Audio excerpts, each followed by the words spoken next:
Welcome to Expat Hoops, the podcast where we interview the best of professional basketball players who have long, illustrious careers in pro basketball leagues outside of the U.S. Today, we welcome Louis Hinnant to the pod. The Oxon Hill native played 4 years at Boston College before heading overseas to Sweden to start his overseas career as a pro. We'll talk about his 8-year pro career and get into how that has molded him as an assistant coach on the college basketball level here in the U.S. We've got a lot to get into with him, so welcome to the pod, Louis. Thank you. Thank you for having me. Looking forward to it. So as a lot of our listeners may know, you have been with UMass Lowell for the last close to a decade now. Recently switched to George Mason, which, by the way, love that hoodie. That looks great. But we'll go back even further to Boston College. So you're, like we said, Oxon Hill, Maryland native. You chose Boston College, had a really highly successful college career. Not to skip over that, but that's, the focus of our podcast is kind of like the overseas basketball portion. So really highly successful career at Boston College. When did it become tangible to you that, okay, I'm going to explore professional basketball? What did that look like for you? Because you kind of had the NBA aspirations, kind of had some workouts. And what did it look like before you got to Sweden in terms of like finding an agent and navigating that process? I think for me, it started to happen kind of going into my junior year. There was a few guys older than me who I had really good relationships with, mainly guys Yuka Agbai, a guy Nate Dornicamp, Jermaine Watson, who weren't afforded the opportunities to go to the NBA. And at the time, just kind of being young in my playing career, I was under the impression that, after college, it was either you make it to the NBA or you get a job. So Yuka was the first one to go by, Yuka Agbai. And one day, this was back in the day, kind of with cell phones weren't as normal as they are now, roaming charges, all those kind of things. He had called back to the coach's office one time, and a few of us just so happened to be in the office. And like we spoke to him on the phone. He was like, I make good money. Like, you guys are, just as good, if not, had just as good a career as I can. Like, you can play over in another country. And they pay you well. Like, he's like, you're like the NBA star over here, and all that kind of stuff. So prior to that, honestly, at this point, I'm probably 19, 20 years old. I had no idea kind of how the European market or even playing internationally worked. So once he kind of gave me some ins and outs about that, I kind of knew there was another avenue if the NBA didn't quite work out. So at some point decided to hire an agent. Was there any particular process that went through for you with that, in terms of, was there anybody that kind of helped steer you towards anybody? Or was it just kind of a matter of interviewing agents and picking one that felt right for you? Yeah, that's exactly what it was. My mom was kind of involved a little bit. My coaches had a few guys that they referred to me, but at the end of the day, it came down to who my mom and I were both comfortable with. Funny story is, one of the agents, actually one of the more well-known agents that was referred to me by, one of our coaches. I had a good relationship with him. He was around, but he had no idea that my mom was a pastor. So he speaks to my mom on the phone, and he's like just cursing left and right. I actually really liked the guy.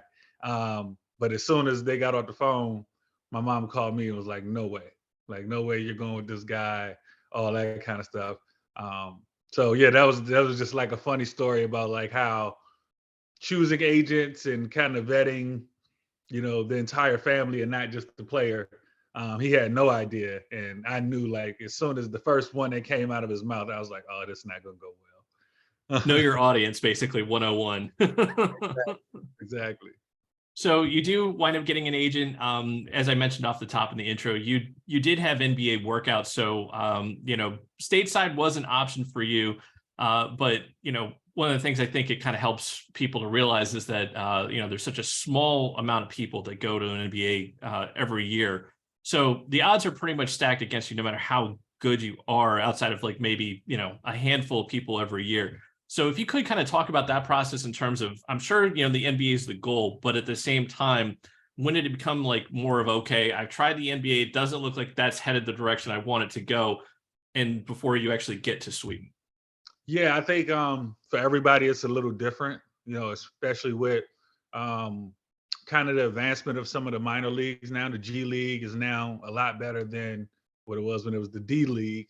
Um, financially, resources, living arrangements, travel arrangements, all that kind of stuff is 10 times better than it was back in those days. For me, I always, you know, kind of said that I was more this is gonna sound weird, but like no matter where you play, the money is money, like no matter how you get it, or where you get it from. So I kind of always steered in the direction of what was made the most business sense. And actually I'll take that back, not even the most business sense, but the most financial sense, which is as I got older. And again, I don't come from a background where I knew 10 pros before me. I was kind of going through this thing, trial and error. I had a couple friends who were also going through it, but we're only a year or two apart. So we're kind of going through it all together. So kind of, in hindsight, some things that may have made more financial sense probably didn't make the most business sense at that time. But that was kind of the goal or what I was going to go for. You know, in hindsight, like, yeah, should I have done a D League? Maybe. But the money was so much different that it was like, I can't turn down this kind of money as a kid from Oxon Hill who's never really had any money.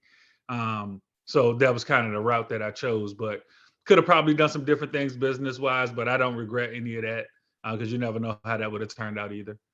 Right. And so you do get your first job. I'm not sure I'll be able to pronounce this correctly. It's the Sundsvall Dragons Yep. in So Sweden.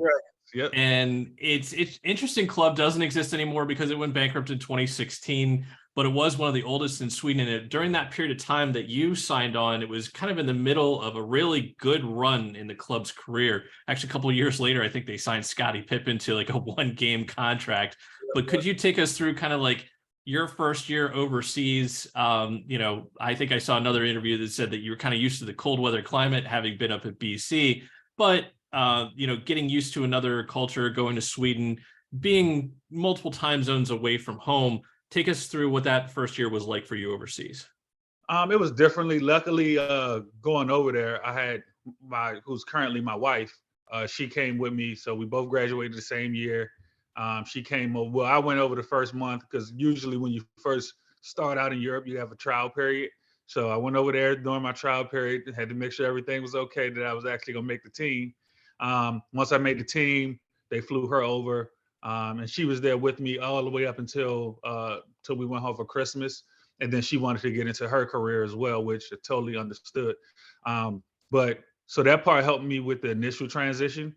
And then I would say like just the most difficult parts. And Sweden was a great country for me to start out. Most of the people learn English and new English, sorry. And if you in the way that their language translated to English, it was almost like if you knew the word, you can just insert it, and it was like the same sentence structure. So one of the things that really helped me, believe it or not, is over there they had TV shows in English, and then the subtitles were in Swedish. So as I'm hearing things and I'm watching, ESPN or whatever the case may be, my favorite TV shows at the time, I was really um, watching Prison Break at the time. I remember this. It was like so because it had so many like seasons that I could really binge this and kind of waste some time and waste days after practice.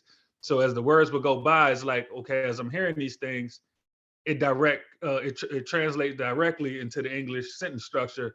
So I was learning it that way, like, okay, that word is that word. Okay, that word is that word. And then I could go out and kind of do the basics, within the community at the grocery stores and things like that.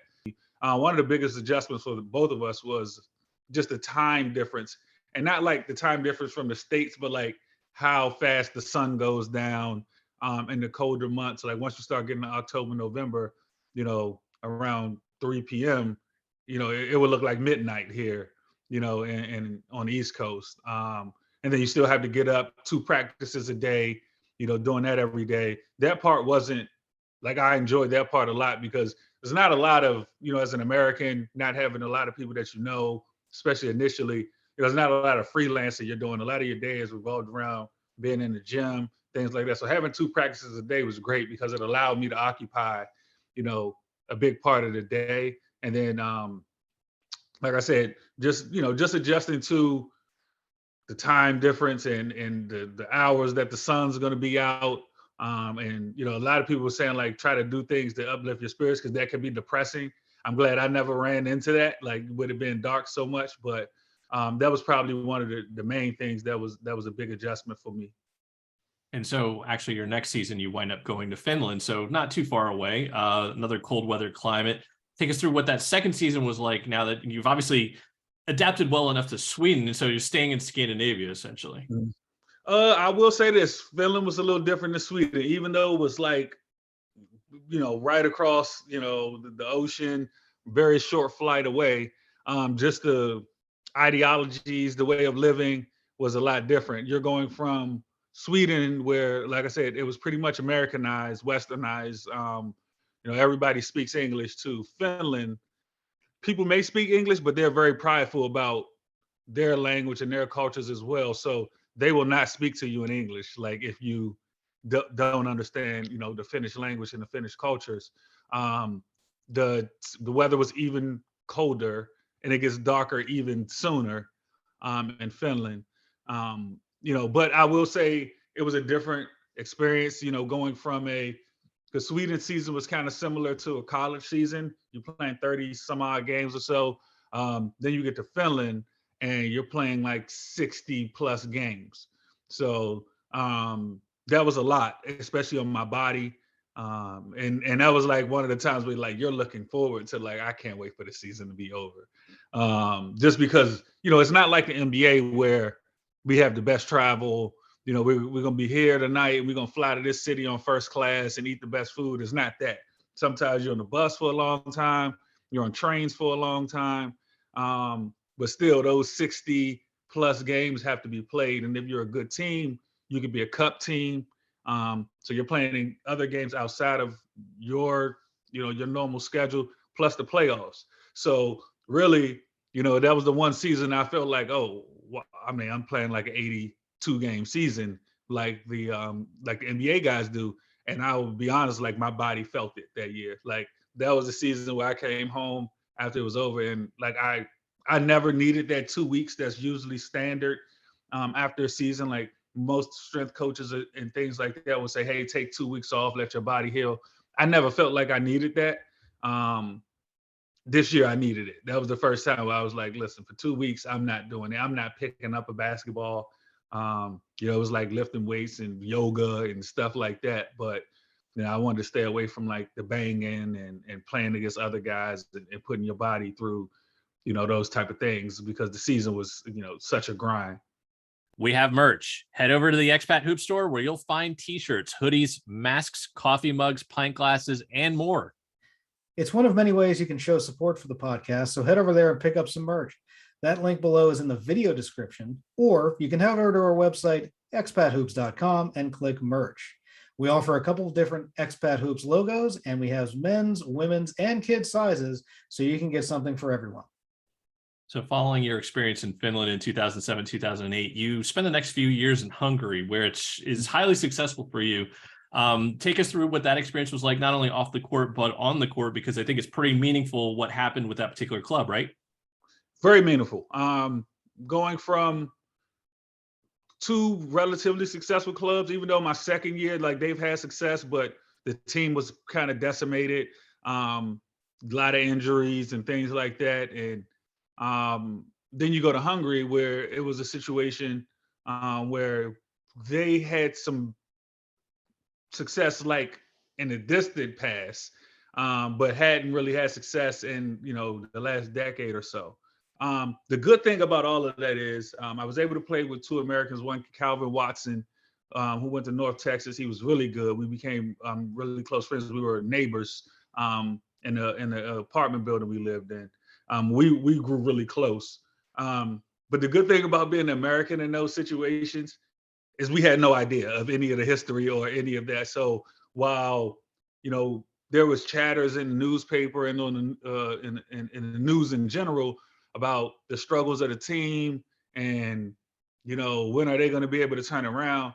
Myself and Calvin had no idea about any of that stuff. And we were just playing, even, some of the biggest games of the season, we wouldn't find out that it was like this big of a game until after it was over, because we're not reading the newspaper. We're not watching, it wasn't like I said, in Sweden, where I can watch the news and kind of translate Hungarian languages, one of the more difficult languages to learn. So that wasn't happening. And, it allowed you to just, not even fall victim to any of the extrinsic pressures or anything like that, any of the external stuff that was going on outside of the team. It really allowed us to just focus on what was going on. And you see people in the streets and they'd be going crazy, like, man, what a big game. Like, we haven't beat that team in 6 years. And I'm like, had no idea. Like, you know what I mean? Like, I'm just kind of playing ball and taking it one day at a time. And it was, I know that's a cliche thing, but when you're in a situation like that, that's what you're literally doing, because all the external stuff isn't, seeping in to any of your situation, because you have no idea kind of what's being said in the paper. It could be good, it could be bad. They could have been saying I was terrible, but I had no idea, because I wasn't reading any of that stuff because I couldn't. And again, it allowed us to focus and have a really good season. I think the first year we lost in the semifinals, which, again, Calvin and myself, we were pretty upset about this.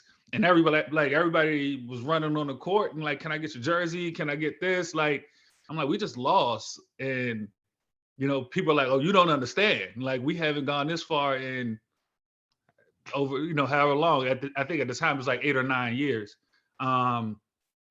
With that being said, and having that kind of success, one of the rare situations where I've seen a European pro team just try to bring everybody else back. They brought the whole team back except for one guy. We swapped out the third American, a guy named Mike Jones, for another guy who played at Wichita State. And we ran that same team back pretty much. Started out because we already knew each other and things like that. But I think we started out the season like 22-0 or something like that. And then went on to win the championship. We only lost one game the entire playoffs. And I think that was just kind of, we already knew each other. We were able to hit the ground running. The roles were already established, and we were just able to play. So had a lot of success in Hungary. And I think that was like the start of making like some real money playing the game. And I'm always, on social media, I even speak a little Hungarian. I'm always like really appreciative of my years there, because I think that, that was a big part of my success. I was going to say, I think from some of the accolades I can see here, not only in terms of team success, all Hungarian league first team, all import first team, as well as being named guard of the year and league all-star, I think, in that last year. So definitely capped off a really highly successful stint in Hungary. Although it sounds like you're about to get into making more money, it sounds like the 2010-2011 season is a tough one. I think there's 3 different clubs there. And I think that there is ultimately some success in Germany, but take us through that really kind of not so great 2010-2011 season. Yeah, I think that I don't even remember. Did I go to Poland or Ukraine first? I think it was Ukraine first, and I think that was the one where they weren't paying. I think it was that they had pay issues, and then it was Poland, and then it was Germany. Yeah, so I go to Ukraine. It's going well. Like, I'm getting out there. I say this with all due respect, so hope not to offend anybody. First time playing for a Serbian coach. And I don't know if people know this, but Serbians are really different. Like, they run you to death. And but it was like, I had no problems with it. Like, I felt I was ready by the time the season came. Like, we spent our training camps like in the mountains of Serbia, just running and running and running. I literally, and this is not a joke, I literally thought my hamstring was going to fall off like one day. But I just pushed through it, and, we started out the season like really good, and had the respect of my teammates. Like, we got off to a good start. And this was like another one of those seasons where, it's a 60-game season, even though this is still really early, but what is it? Point differential matters. So, if we play you twice, the tiebreaker could be who won by the most points. So we're playing a game and we're winning. And, this is new to me, coming from America. It's like, we get down to the last possession of the game. Coach puts me back in the game. We're up like 8-10 points. And he's like, all right, hold it. We're going to ISO, like, basically some like 1-4 low situation and just go at the last second, get the last shot. At the time, I'm like, why are you putting me back in? We're up 10 points. This thing is about to be over. Anyway, do my thing.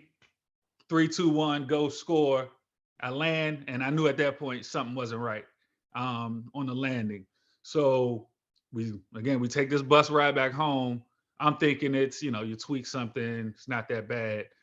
So I don't make that big a deal. I just get some ice, elevated on the bus. We get back home. I don't say anything. I wake up the next day and I go to the grocery store. And, as I'm walking through the grocery store, it's like every time I get to the front of my foot, like you just take it, rising up on your foot as you're walking, I kind of feel like some soreness. But again, I mean, my foot's been sore before, like nothing that I feel like I can't play on. So the next day, we had that day off. The next day, we go to practice and we just kind of doing some shooting. And I'm like, this thing kind of bothering me. Like, I think I should get it looked at. So they take me to the doctor in between practices, and they come back and like, hey, my man, like this thing is broke. So I'm like, oh, wow. Like, but I feel like I can play. And I've always kind of been known for that. Like my mom hates it to this day. The fact that like I'll try to play on anything. So I'm like, I can play. And then the team was like, no, you can't. You need to like sit it out, for the whole, like this is a whole year. Like we talking about not like you trying to play for the next 2 weeks. So they shut me down. I was out like 6 weeks. But we weren't doing that great. And everything was fine for like the first 2 or 3 months. And then again, being a person who's not reading the newspaper and not following the news, and this is even tougher because trying to learn Ukrainian is really tough. It's just as bad as Hungarian, but being as I was in Hungary for 2 years, I was just able to pick up on some things. Ukrainian was really tough. It wasn't like I could just translate off TV. But somebody had told me, I used to go to this sushi spot. I really like sushi. So that was like my spot. I used to go to the sushi spot on a regular basis, and somebody was like, hey, is everything okay? Like at the club financially? And I'm like, why are you asking me? Like, what are you talking about? Up until this point, I've gotten all my money. I have no issues or concerns. Like, I'm good. So they said, well, your finance guy, like, he was one of the he wasn't the president, but he basically worked in the finance department, just got arrested like a week ago. And he deals with all the money and all this kind of stuff. So I think there's going to be some problems within the team. And at the time, I'm like, I don't know what you're talking about. Like, I've gotten all my money. Like, I don't have nothing to do with that. Like, no one's told me any of that. And it was like right after that, things started to slow down.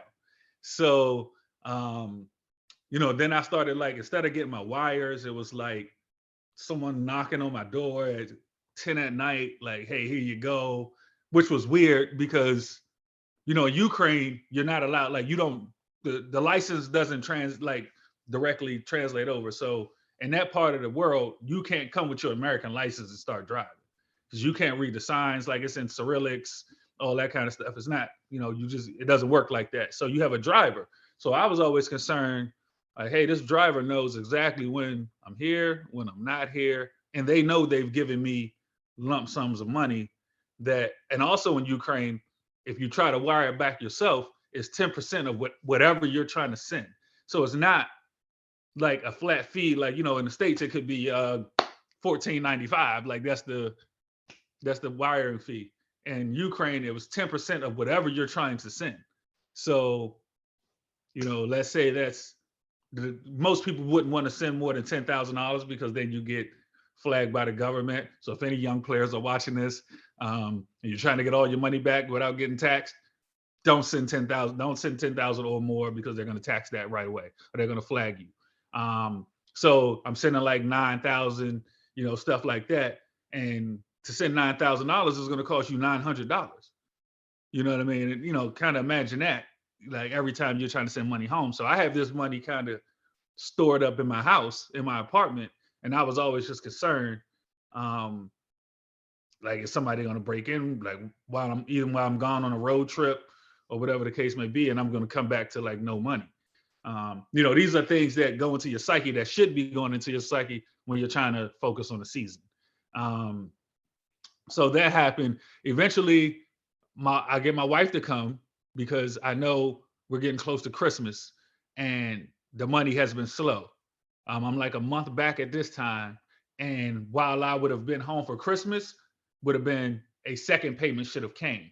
So my goal was, I told my wife to come over, pretty much just bring like a carry-on so that it doesn't look like we're taking all the stuff home when they're taking me to the airport and I'm only supposed to be going home for 4 or 5 days.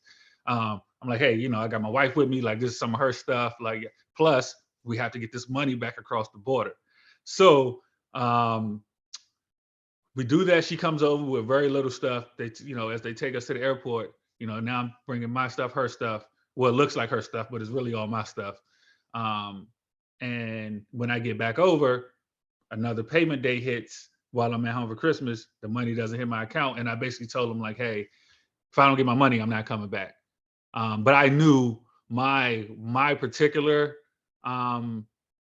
organization, it wasn't like, these guys weren't like, Harvard businessmen. These guys were like, they were involved in some things. So I had to be, kind of play my cards right too. I didn't want to be in Ukraine telling them I'm not playing anymore because I can't 100% say how that would have went. And these are some of the dangers of playing in, not to say anything would have happened. To me, they were pretty good guys, but I know, what they were involved in. And I just wasn't going to put myself in that kind of situation of having a verbal back and forth with someone who, has a whole nother life outside of basketball that I'm not affiliated with.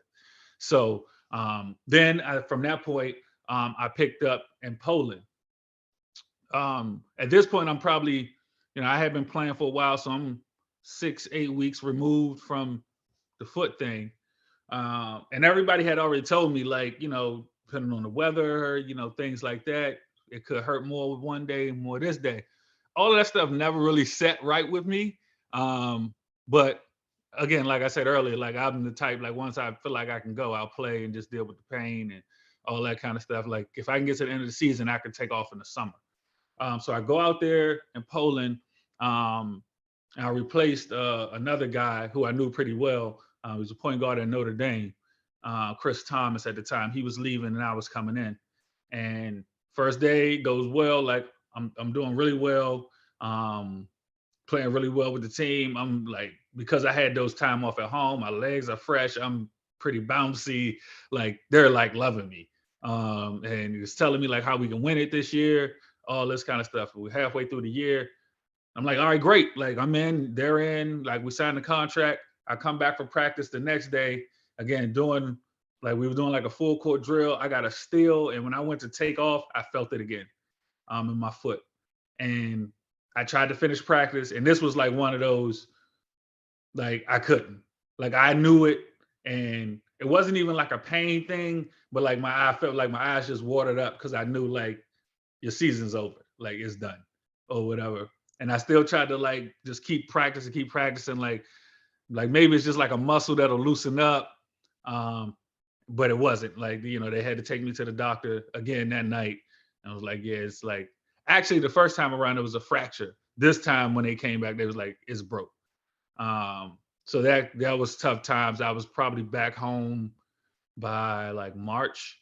And I wasn't accustomed to being home until June, like mid-June, late June, because most of the years I played, except for my second year, we went pretty deep in the playoffs and all that kind of stuff. So I was just accustomed to not getting home until June. So to be home in March and kind of being, it was my right foot as well. So I couldn't drive anywhere. It had just been stuck in the bed and, my friends and my family, my wife, who was my girlfriend at the time, like she's got a job, so she's not getting back in the house till 5 o'clock, stuff like that. And I'm just kind of sitting in the house, hobbling up and down the steps, all those kind of things. Wasn't very fun at all. So that was a very tough time between financial stuff, injuries, things like that. I would say that was probably the one time in my life where, I would probably say I was depressed. I was one of those people that like never really believed in that stuff. Like you got to gut through and, and then, kind of not, it was the first time basketball had just been completely taken away from you. It wasn't, you can't play through this. Like, and you can't really be with the team because it's a business. At least in college, when you get hurt, you're still traveling with the team, all that kind of stuff. At this point, it was like, just send me home. Like, I'd rather just go home. It's just a lot of time by yourself. Like I said, a lot of people were at work, things like that. So that was a tough time. And when I went to Poland, I was playing. I had a teammate. His name was Marshall Moses, and they were in the process of like kind of trying to let him go. He was straight out of college. He came from Oklahoma State. He was really good, but at some point, like during like the preseason stuff, they wanted to go with a different guy. And then so they brought in another Polish guy, and then they were going to bring in another American big. So I was working out with him while he found out another thing. So we would do stuff at night and things like that, like just help, so he could stay in shape with his next spot. Like he was a guy, we weren't direct neighbors, but he stayed in the next building. So, and he had his family out there, everything. His wife was pregnant, so they were cooking every night. Like we hung out a lot. So at night, like I would go back and work out with him, like make sure, he was, staying in shape for his next spot. That was the main thing I was, trying to convey to him, like, hey, I know it's tough, yada, yada, yada, but regardless, you got to be ready for your next spot. Like this is like the business of basketball at this point. And I'm, we also had another guy from Baltimore. His name was Corliss Williamson, Corsley Williams, I'm sorry, who had a really good career. So while I was working out with that guy at night, I go up, take a jump shot. He walks under me, and it was like one of the worst ones I've had, like golf ball, So now outside of the team's time, even though I'm like putting in time to try to get better and help the team, they viewed it as like, well, you got hurt outside of the team's time, which then affected my contract. Because I'm not gonna lie, like from a business side of things, I understood I was out for 2 months. It was like a high ankle sprain, and it was swollen, like it was bad. So I was out for 2 months. I ended up staying for a month, just being in Poland, like literally just, it was treatment every day, ice baths, hot tubs, like all around the clock, trying to get back as quickly as I can. But it took time. Like that was one of the worst ankle injuries I've had. And like I said, it's just literally a one-on-one game. You go out for a jump shot. He had his foot under me. I had nowhere to land. And like I said, I was out for 2 months. So I go straight from there to Germany. I don't even think I went home. I go to Germany, kind of get things back on the right path. We win a championship there. And my thing was, I always tell people, if I finish the season with you, like we're gonna be in the championship, because that's literally how it had happened for a few years straight. All of the teams that I've been on outside of like whether in Ukraine the money was bad or in Poland, high ankle sprain. If I have a chance to be with the team, we'll finish up the season pretty strong. In our house, when we use a VPN, we are sure to use NordVPN. NordVPN secures up to 6 devices and is compatible with Windows, Mac OS, Linux, Android, iOS, and even your Wi-Fi router. Plus, it's no risk to your wallet. Head over to their website for pricing or contact customer support 24/7. And remember, your purchase is always safe with Nord's 30-day money-back guarantee. Click the link in the video description to use our code and make sure you're secure with NordVPN. Then we won another championship there, which was good. And then again, at that point, after all that kind of stuff, it was like, I felt like I was like back to like the top of things, but I was also getting to the point where I was like mentally worn out, basketball. And it was weird. I was like stuck in a real tough spot. I remember trying to explain this at church. Like I told you, my mom's a pastor, kind of at church, and no one. It was a weird space because everybody who knows you kind of knows you as like this longtime basketball player. They've been watching you since you were a kid. So trying to explain to them that you don't really want to do this anymore, I think it was more tougher for them than it was for me, because I knew mentally like I was getting to the end of it. Even the things that came with it, like socially, I wasn't really into anymore. And like I said, when I explained it to people, like, hey, I think I'm like, I don't want to play no more. So, what? Like, they took it way harder than I thought it was, instead of just being like, okay, like, well, then move on to something else. You know what I mean? So they took it really hard, which I think I gave into, and I ended up playing one more year. But that was also for myself as well, because, I had a job offer the year before to go to UMass Lowell, and I turned it down because the same guy, Yuka Agbai, that I told you about earlier, he had a job offer. He went to coach Northeastern for a year and then decided he wasn't ready to coach and went back to playing. So I didn't want that to be me, even though I was on the fence. I'm like, I want to make sure I got this player out of me, because I don't want to be back in the States or on the other side of the lines as a coach, wishing that I was out there, still playing, because those two things aren't going to work and aren't going to be, conducive to, building a strong program, in my opinion. So I waited 1 year. I told him, hey, I'm not ready. I played the additional year in Hungary, and I was actually signed already to play one more year. So here I go again. I'm going to have to kind of weasel out of a situation. So he called again, and this time I called my high school coach, who I'm very close with. I didn't make any basketball decisions in my life without my high school coach kind of being in a no. So I said, hey, there's a situation. He offered me the job last year. I said no. He offered me a job again this year. This year it wasn't an assistant coach's spot though. It was director of basketball operations. And his advice was like, hey, these jobs don't just come around whenever you feel like it. And, I'd rather you be too soon, like, quit, retire too soon than retire too late. I never forget that conversation. And I really sat and thought about that. Like, some guys hold on too long, you miss out on some opportunities over here. And then when you're ready to come back to the States, those opportunities are no longer there. And you're like, well, what do I do? Like, you're caught in flux. You have no real, if job experience, so to speak, because, for me to come and try to get a corporate job, especially, I'll be completely honest, with the egos that some people may have at that point in their life, you done made this type of money for so long, and now, but you don't have any corporate experience on paper, and that's what you want to get into. Like, you're going to come in entry level, and it's not going to be anywhere near what you were making, and that's a hit to a lot of people's egos, and it would have been a hit to mine.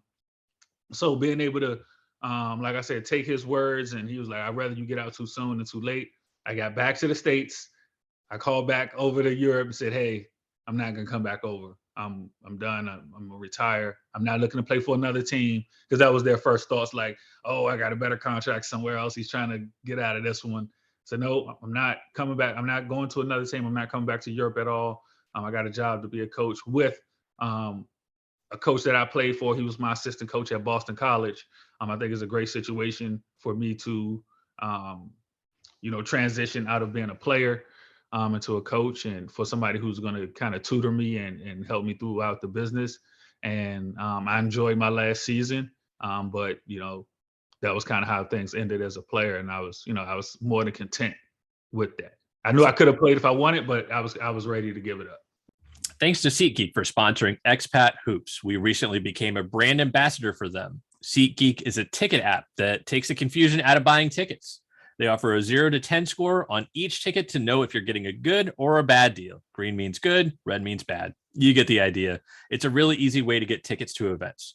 Plus, our viewers get $20 off their first ticket purchase with the Expat Hoops code. Click the link in the description to download the app. Remember the code Expat Hoops, EXPATHOOPS, all one word, to save yourself $20 off your first ticket purchase with SeatGeek. It's really interesting too, because we talked to another one of our past guests, Maren Crocker, who she had retired in her circumstance a little bit too soon. She's actually still over. She's playing overseas. She was an assistant at Wisconsin Green Bay for about a year, but realized that she really missed it. And so I think by that point in her career, she would have been a little bit in it for a less period of time than you had at that point in time. So it's interesting to know that that's what you wanted to do. And that was your process of getting there in terms of that was the advice that you got, which has clearly been great for you because, like I said off the top, a number of years at UMass Lowell where it's been highly successful. Now at George Mason, great school. But it's interesting to see that that was your thought process in terms of towards the end, not only how injuries played a part in it, but also in terms of just your desire to play the game on a professional level, especially with all the grinding that goes into it, which is kind of like run its course at that point in time. Yeah, I think so. And I remember, like I said, I talked about some of the other things that come with being a professional, especially in these countries. Like I said, you are the guy. Like you walk around, people know who you are. And I remember having I had younger teammates, 2 Americans coming in. They were on their, first, second contract, things like that. And I'm looking around like, wow, I'm the old head here. And I remember we went out to I took them out to a club type of thing, and it wasn't gonna be a good night. I can tell that wasn't a lot of people there, and I'm like, hey fellas, we'll try, maybe next week, yada yada. Let's get up out of here. We had the day off the next day, so man, let's get back and enjoy your day off. They was like, nah, man, we staying, it's gonna get there, and I'm literally talking to them like, hey, I'm 8 years in. It's not gonna get there. I know when it's gonna get there, and I know when it's not gonna get there. It's not gonna get there. And I left. They was like, well, we're gonna stay. And I'm like, okay, great. I left, and I remember I called my wife because again, 6-hour time difference. She's still awake. And I'm like, yeah, I just was talking to these dudes. They thought, they think I'm like, I've seen this before. It's not gonna get there. It's gonna be an awful night in the club. I'm walking back home. I stop and get some food. And to me, at this point in my life, it's like this is a great night. I left out of there early, in time with all the food spots were still open. I got me some food. I'm about to go home, talk to my wife, and catch some NBA games. You know what I mean? And I'm looking forward to this. You know what I mean? As opposed to being 23, 24 years old, they're like, I'm staying out to 3, 4 in the morning, see how long, whatever I got to do to see, hopefully the club or the party gets going. And I was just like, you know what, this, everything that comes with it. I still enjoy practicing, playing, all that kind of stuff. But like I said, all the other stuff that come with it, I'm like, I don't want to do this anymore. I don't get excited for it. It's good, to be a mentor to some of these younger guys. But at the same time, I was getting ready to move on to the next chapter of my life and be able to spend, whatever hours. Not that, coaching basketball allows you all the time, but it's much different than being in an entire different country. And my wife's in a whole different country. I got a younger brother who plays basketball as well, and now coaches basketball. I've never had the opportunity to go to one of his games. My mom became a pastor and had her own church in the midst of all of this. I wasn't able to attend, and support other people who have supported me my entire life. And those kind of thoughts started to sink in a little bit. And I wanted to be a part of, some of that as well. And at a certain point in time, that stuff became more important than trying to squeeze out another year or two of playing basketball. Louis, thank you so much for talking to us about your career overseas. We do have a couple extras for you. So we're looking to see if you could stick around. And also, if you're watching on YouTube, make sure you hit the like button and subscribe. And if you're listening on your favorite podcasting platform, make sure to follow us there as well. Thanks again, Louis. Thank you. Hello, and thanks for watching. Be sure to give the video a like, and you can watch more videos over here. You can also click subscribe over here so you're notified when we have new content here on Expat Hoops.